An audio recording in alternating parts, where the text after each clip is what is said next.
What's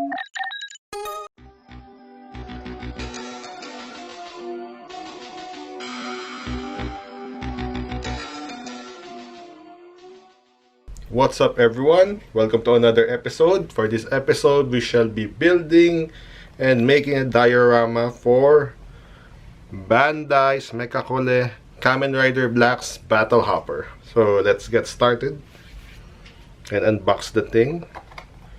The box details include information, number of sprues, unpainted build and painted build, product shot, warning and directions, and then we have Gorgom symbol over here, including specs and the name of the machine. Opening it up, inside we have a detail of the henshin device of Kamen Rider Black, including the Kingstone, the number of sprues. We have 4 different sprues, including water slide decals. And then inside the top box shows the manual.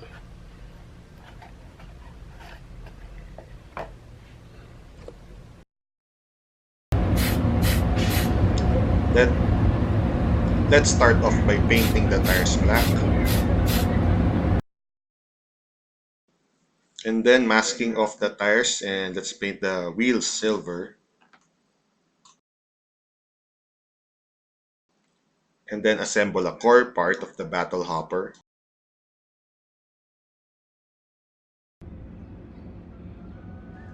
Spraying the wheels with metallic silver.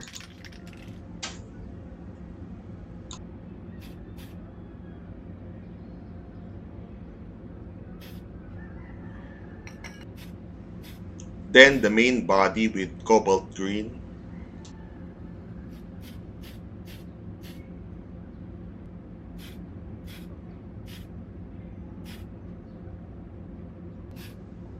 Finally, matte black for the Kamen Rider body.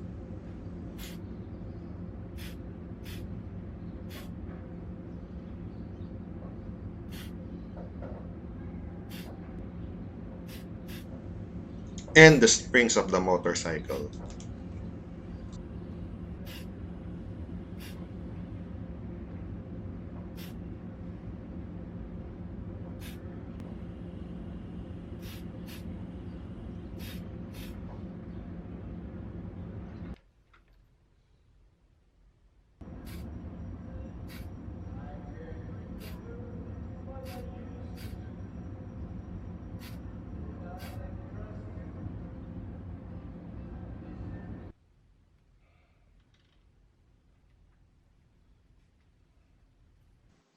Then the wheels are going to be masked.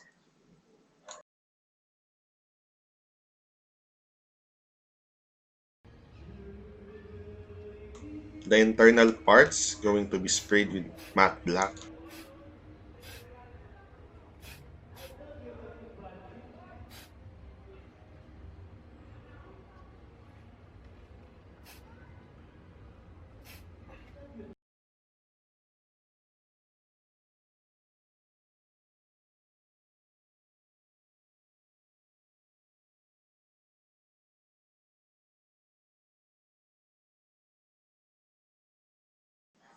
After painting, we are going to assemble the battle hopper, and then apply the water slide decals.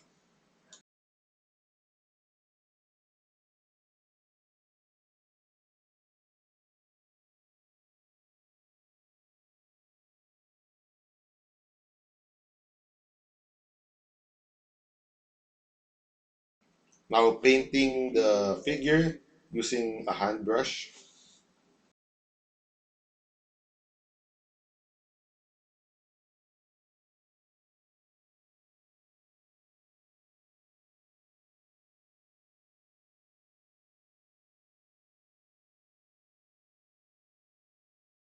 After painting, we are going to apply the clear top coat.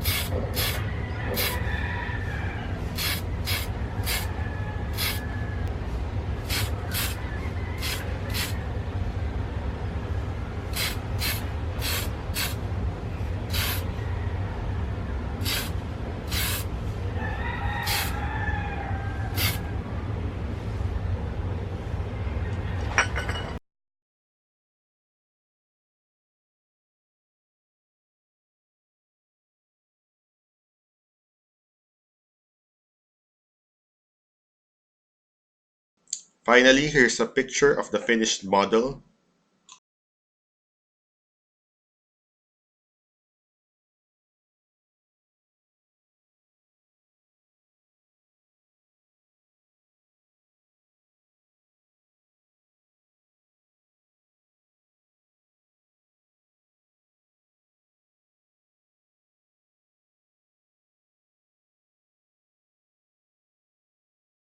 Now that we're done with the model, we are now going to create the diorama. We are going to use a 1:35 scale resin kit.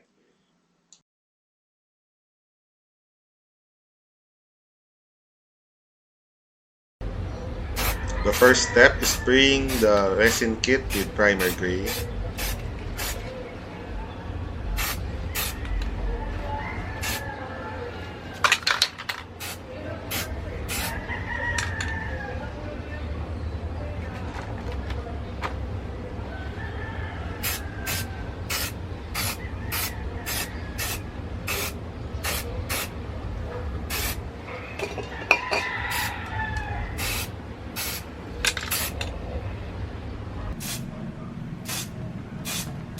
Then spraying the wall area with primer red.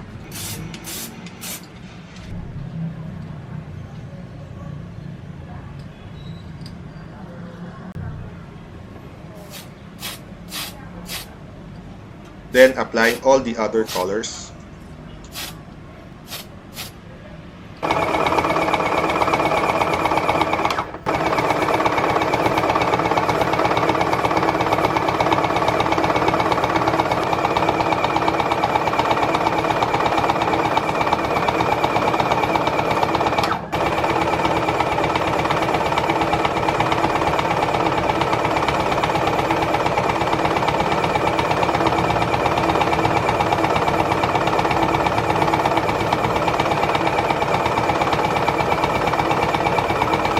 And all the small color details using a hand brush.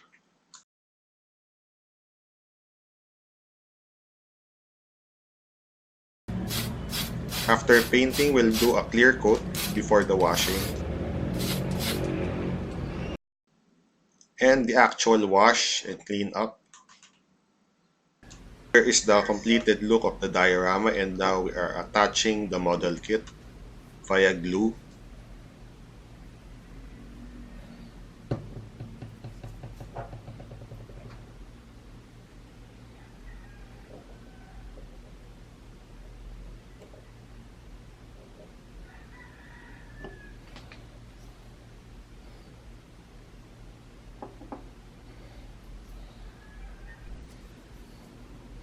Cleaning up the excess glue using cotton buds.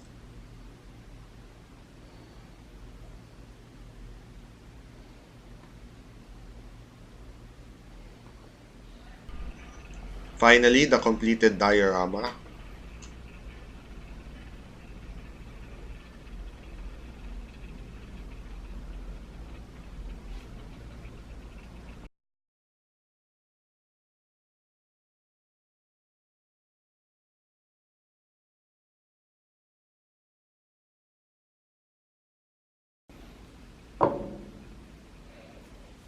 We are now going to place the diorama in the display case by gluing it in the base and then putting the transparent cover on top of it.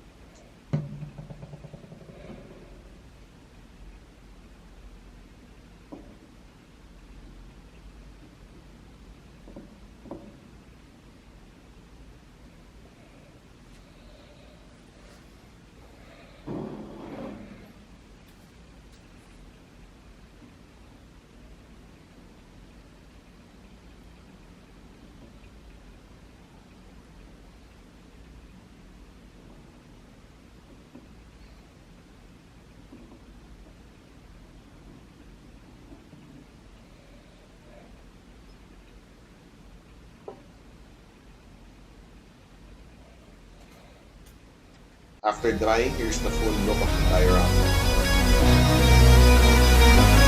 Hoping that you enjoyed the build. Here are a few images. See you next episode.